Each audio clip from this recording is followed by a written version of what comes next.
بسم اللہ الرحمن الرحیم۔ السلام علیکم۔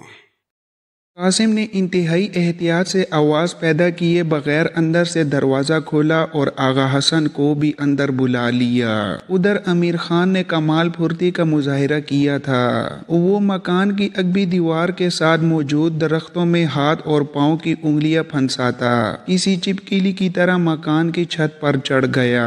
چھت پر پہنچ کر امیر خان درمیان میں چلنے کی بجائے ایک طرف دیوار ہی پر بلی کی چال چلتا ہوا صحن میں اترتے ہوئے زینوں تک جا پہنچا۔ یہاں سے گھر کا ایک صحن نظر آ رہا تھا۔ امیر خان سب سے اوپر والے زینے پر دیوار کی اوٹ میں اوپر بیٹھ گیا۔ یہاں سے اسے آغا حسن اور قاسم کی کارروائی پر نظر رکھنا تھی۔ قاسم اور آغا حسن بیرونی دروازے سے اندر داخل ہوئے تو سب سے پہلے مکان کے صحن میں شہتوت کا ایک بہت بڑا درخت لگا ہوا تھا، جس کا سایہ رات کی تاریکی میں کسی بھوت کی طرح دیواروں پر پڑ رہا تھا۔ آج چاندنی رات تو تھی، لیکن چاند کئی منزلیں طے کرتا ہوا سورج کے تعاقب میں شفق پار چھلانگ لگانے والا تھا۔ قاسم آغا حسن بڑھ کر برآمدے میں داخل ہو گئے۔ یہاں تاریکی تھی اور مکان کے دونوں کمرے کے دروازے اندر سے بند تھے۔ قاسم اور آغا حسن نے الگ الگ دروازوں پر کان لگائے اور اندر کسی قسم کی آہٹ محسوس کرنے کی کوشش کرنے لگے، لیکن کمروں میں بلا کی خاموشی تھی۔ قاسم کو کچھ غیر قدرتی سا لگا، لیکن وہ سمجھ نہ سکا۔ بالآخر اس نے دروازے پر دباؤ ڈالا تو یہ جان کر اس کی حیرت کی انتہا نہ رہی کہ دروازہ کھلا تھا۔ اس نے چونک کر ہاتھ ہٹایا اور آغا حسن کو ہاتھ کے اشارے سے اپنے قریب بلا لیا۔ دونوں بے حد احتیاط کر رہے تھے۔ آغا حسن قریب آیا تو قاسم نے اسے باہر رکنے کا اشارہ کیا اور خود تاریک کمرے میں داخل ہونے کے لیے دروازے کو یخلقت چوپٹ کھول دیا۔ اگلے لمحے وہ کمرے کے اندر تھا، لیکن اندر داخل ہوتے ہی اس پر کسی نے تلوار کا بھرپور وار کر کے اس کی گردن تن سے جدا کر دینی چاہی۔ نہ جانے وہ کون سی طاقت تھی جس نے دل سے قاسم کو چھلانگ لگا دینے پر آمادہ کیا۔ وہ اچھل کر ایک جانب ہوا اور اندھیرے میں موجود دشمن کا وار خالی چلا گیا۔ اب قاسم سنبھل چکا تھا، لہٰذا اس نے دشمن کا دوسرا وار تلوار کی چمک کو دیکھ کر اپنی تلوار پر روکا۔ لوہے سے لوہا ٹکرایا اور ٹن کی آواز پیدا ہوئی، لیکن اسے یہ جان کر بے پناہ حیرت ہوئی کہ برآمدے سے بھی ٹن ٹن کی آواز آ رہی تھی۔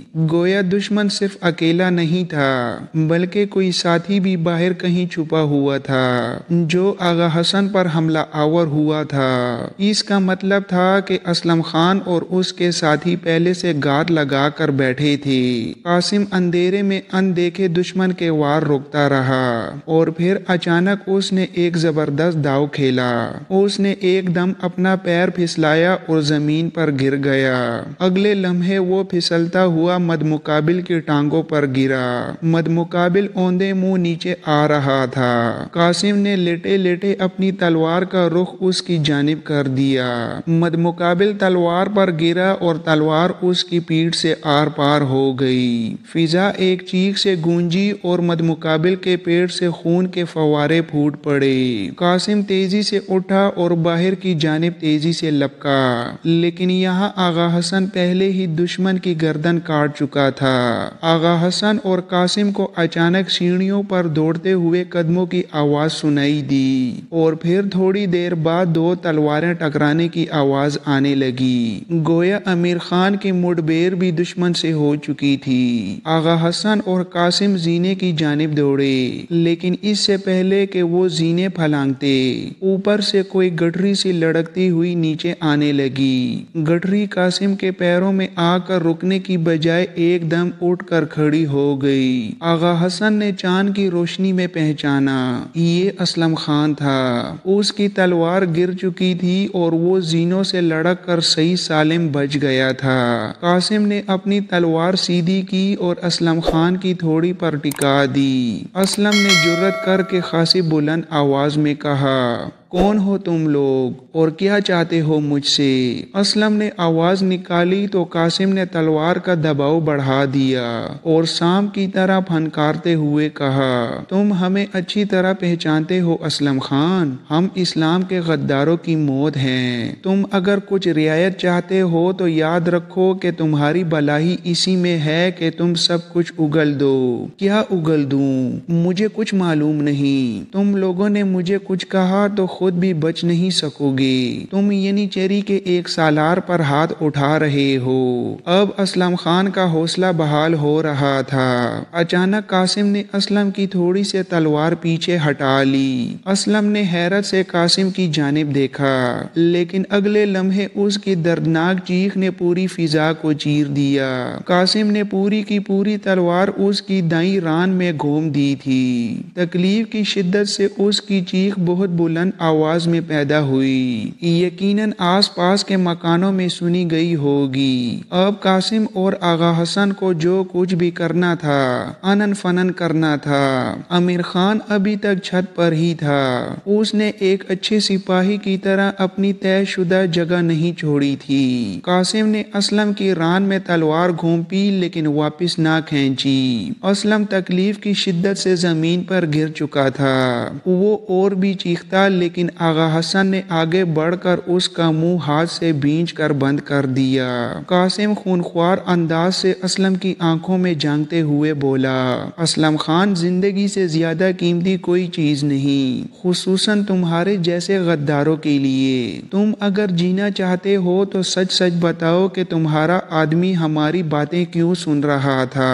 یہ بھی بتاؤ کہ ابو جعفر کے ساتھ تمہارا کیا تعلق ہے، اور یہ نیچری میں تمہارے علاوہ اور کون کون سے لوگ کیسر کے جاسوس ہیں۔ اور یاد رکھو کہ اب چیخنا مت ورنہ اب کی بار میں تمہارے کان کاٹ دوں گا۔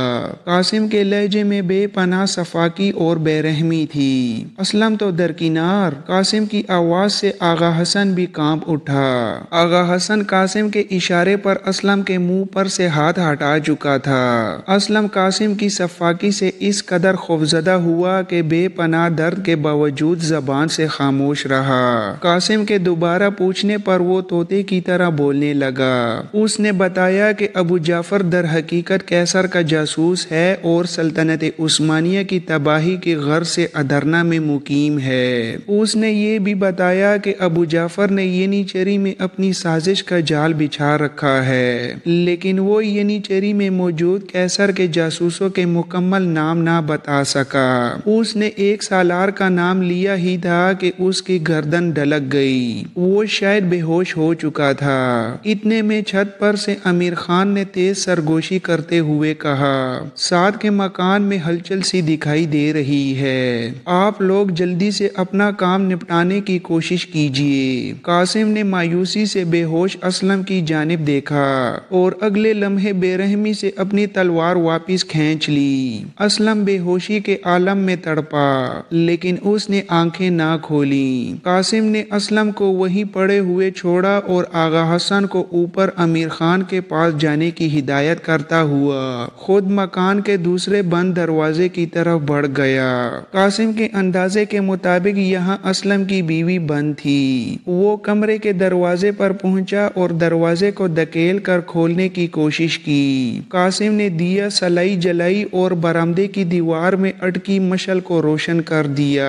اب مشعل قاسم کے ہاتھ میں تھی۔ اس نے بائیں کندھے کے زور سے دروازے کو توڑنے کی کوشش کی اور کچھ ہی دیر میں کڑک کی آواز سے دروازہ ٹوٹ گیا، لیکن اسے کمرے میں داخل ہونا نصیب نہ ہوا۔ نہ جانے زینوں کے پاس بے ہوش لیٹا ہوا اسلم خان کب ہوش میں آیا اور زمین پر گھسیٹتے ہوئے کب قاسم کے عقب میں جا پہنچا۔ اب ایک لمبا خنجر چمک رہا تھا۔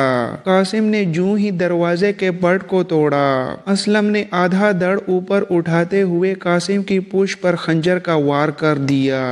بالکل آخری وقت میں قاسم کو اپنے پیچھے حرکت کی آواز سنائی دی اور وہ تیزی سے مڑا، لیکن اب دیر ہو چکی تھی۔ اسلم خان کا خنجر قاسم کے دائیں پہلو پر پڑا اور اس کے کولہے کا گوشت چیرتا ہوا دوسری طرف نکل گیا۔ اس طرح گویا اسلم خان نے اپنے زخم کا بدلہ لے لیا تھا۔ قاسم की जोरदार सिसकी बुलंद हुई, लेकिन वो अपनी जगह पर साबित कदम रहा। उसके हाथ से मशल गिर चुकी थी, लेकिन मशल की रोशनी बदस्तूर कासिम और असलम पर पड़ रही थी। कासिम ने अपने जख्म की परवाह ना करते हुए पूरी कुव्वत से तलवार घुमाई और असलम खान का सर कट कर कमरे के अंदर जा गिरा। मशल की रोशनी अंदर तक जा रही थी। असलम का कटा हुआ सर कमरे में लड़कता हुआ चला गया और फिर अगले कमरे से एक नस्वानी चीख बुलंद हुई। ये असलम की बीवी की चीख थी। कासिम ने गिरी हुई मशल उठाई और कमरे के अंदर दाखिल हो गया। मशल की रोशनी में उसने देखा कि कमरे में एक खातून मौजूद थी, जिसका बदन थर थर कांप रहा था और उसके पैरों में एक हल्की सी तलवार पड़ी थी। गालिबन ये तलवार असलम ने अपनी बीवी को हिफाजत के लिए दी थी, लेकिन वो कमजोर दिल खातून उसे इस्तेमाल ना कर सकी और मारे डर के नीचे फेंक दी। असलम की बीवी ने अपने खाविन का कटा हुआ सर देखा तो उसका दिमागी तवाज़ुन ठिकाने ना रहा।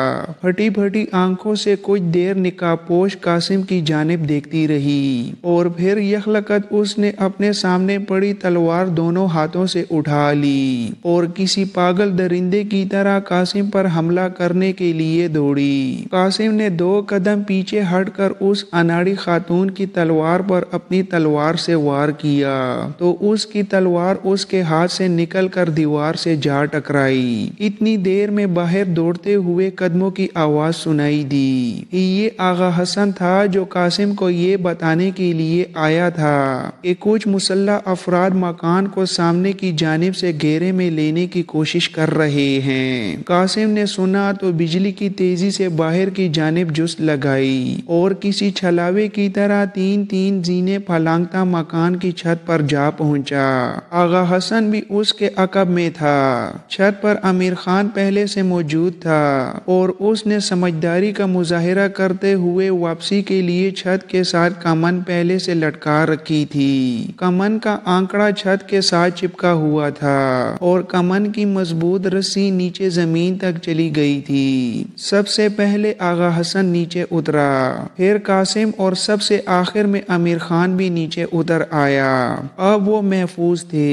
तीनों दुबकी चाल चलते शहतूत के दरख्तों तक आए और इससे पहले कि मुसल्लह अफराद मकान में दाखिल होते यानी चेरी के ये तीनों सालार अपना काम करके छावनी के इलाके से निकल चुके थे।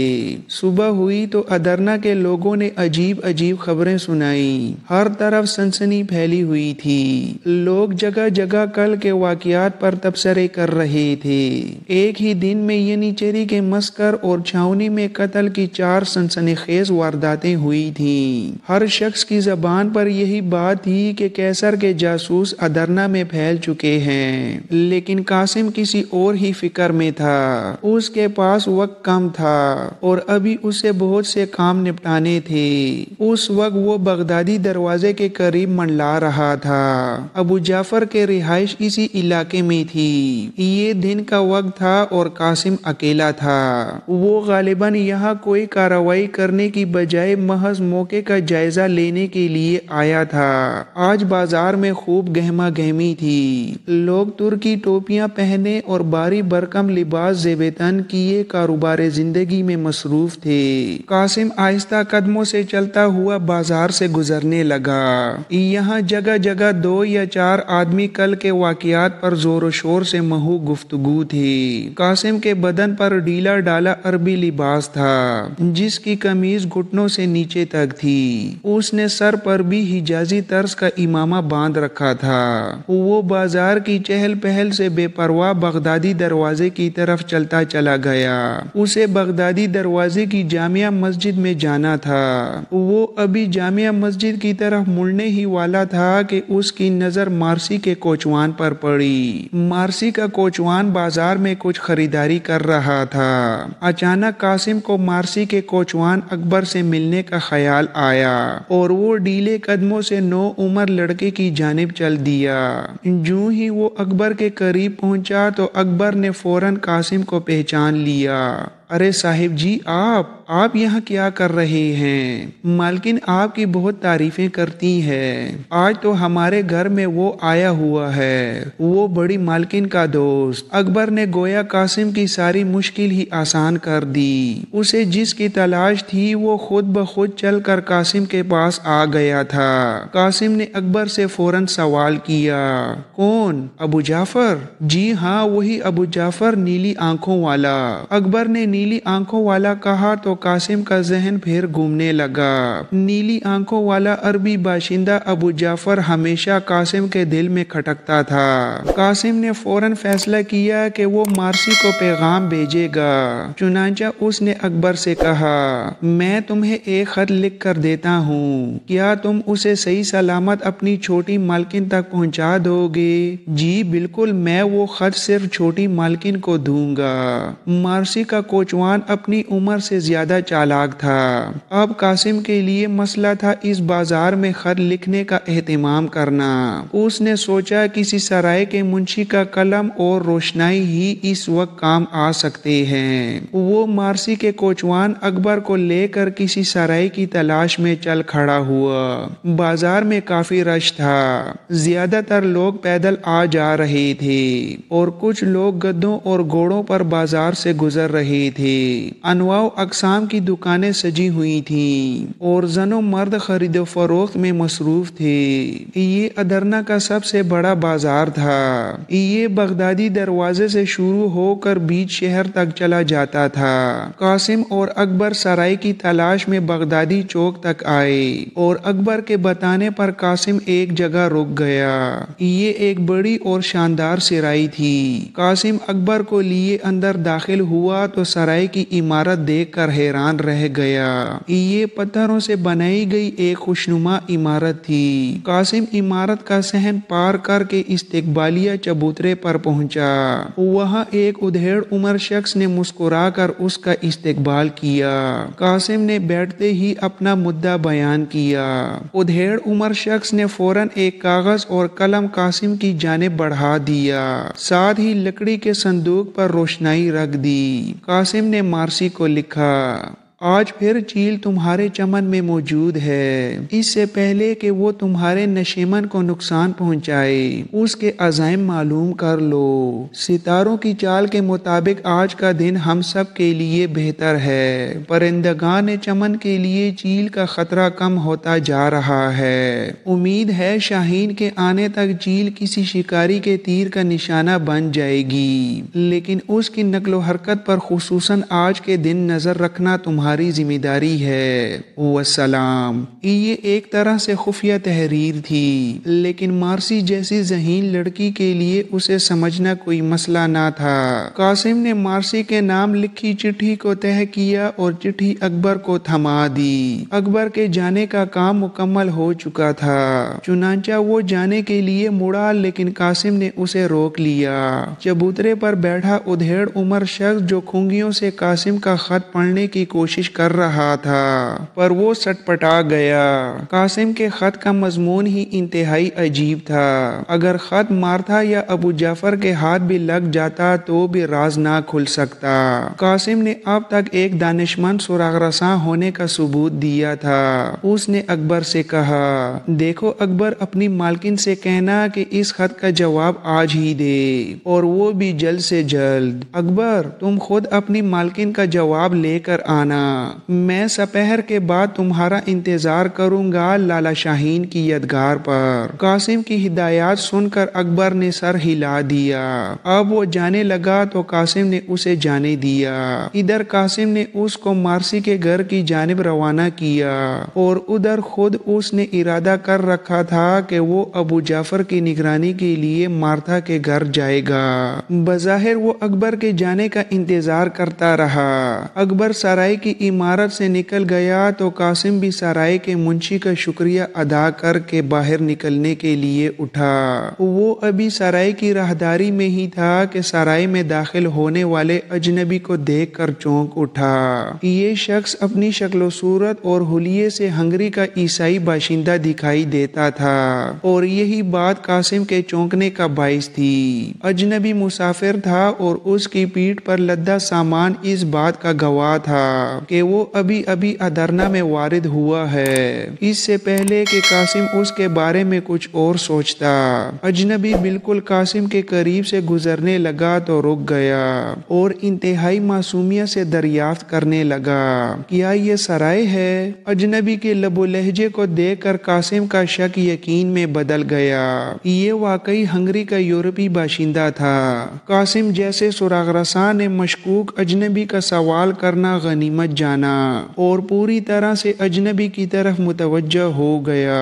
जी, आप कहाँ से तशरीफ लाए हैं? क्या आपको सराय की तलाश है? कासिम ने अजनबी को जवाब देने की बजाय आम से अंदाज में सवाल कर दिया। जी, मैं हंगरी से आया हूँ और अभी अभी इस शहर में वारिद हुआ हूँ।